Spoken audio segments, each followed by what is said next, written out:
जब उनसे पूछा शहबाज गिल से, जब वो रिमांड की एक्सटेंशन लेने आई थी पुलिस 12 तारीख को, उन्होंने अपनी कमीज़ ऊपर उठा के जो ज़ख़म दिखाए थे, जो टॉर्चर के निशानात दिखाए थे, उनको हमने वेरीफाई किया। और जो बख्शी खाने के अंदर जो शहबाज गिल ने हमें बताया था और जो निशानात दिखाए थे अपने जिस्म के ऊपर, उनको हमने इसको वेरीफाई किया और कुछ सबूत, तस्वीरी सबूत हमने पुलिस के हवाले किए, जिसके अंदर शहबाज गिल के जिस्म के मुतअद्दिद हिस्सों के ऊपर पुलिस तशद्दुद के निशानात आवाज़ा हैं।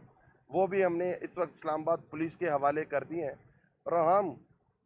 होपफुल हैं, दुआगो हैं कि पुलिस इस इम्पोर्टेड गवर्नमेंट के रजीम के प्रेशर से निकलेगी और फिर इंटरनल इंक्वायरी करेगी और उसके जो भी नतीजा वो अखज़ करते हैं वो 21 तारीख को हाई कोर्ट के चीफ जस्टिस के सामने पेश करेगी। शुक्रिया। खुरम आपकी बात करना चाहिए। देखें जी, आज हम लोग यहाँ पे पुलिस ने और जो हाई कोर्ट ने एक कमेटी आईजी के अंडर बनाई, उसके पास हम आए और जितने भी हमारे लोग उस दिन कोर्ट के अंदर मौजूद थे 12 तारीख को, जब शहबाज गिल साहब को एक्सटेंशन ऑफ रिमांड के लिए लेके आना था उन्होंने,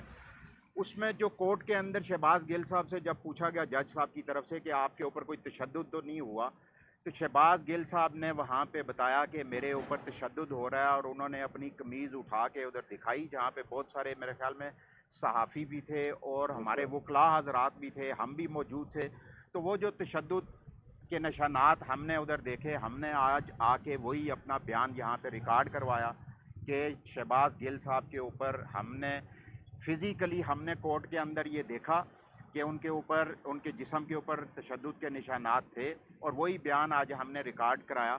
हम लोग ये उम्मीद करते हैं कि आज जो आईजी साहब के अंडर उनके अपने डिपार्टमेंट के लोगों ने जो शहबाज गिल के ऊपर तशद्दुद किया या जिन लोगों ने भी किया, वो उसकी फेयर इंक्वायरी करेंगे और वो रिपोर्ट मंडे को वो चीफ जस्टिस हाई कोर्ट के सामने पेश करेंगे। तो हम ये उम्मीद रखते हैं कि ये इंसाफ होगा, क्योंकि किसी को भी दौरान रिमांड ये इजाज़त नहीं है कि वो इस तरह का बेईमाना तशद्दुद करें और अपनी मर्ज़ी की बातें उससे निकलवाने की कोशिश करें। ये हमने आज यहाँ पे अपने बयान रिकॉर्ड करवा दिया और इंशाल्लाह उम्मीद करते हैं इंसाफ की। बहुत शुक्रिया। Thank you. Thank you.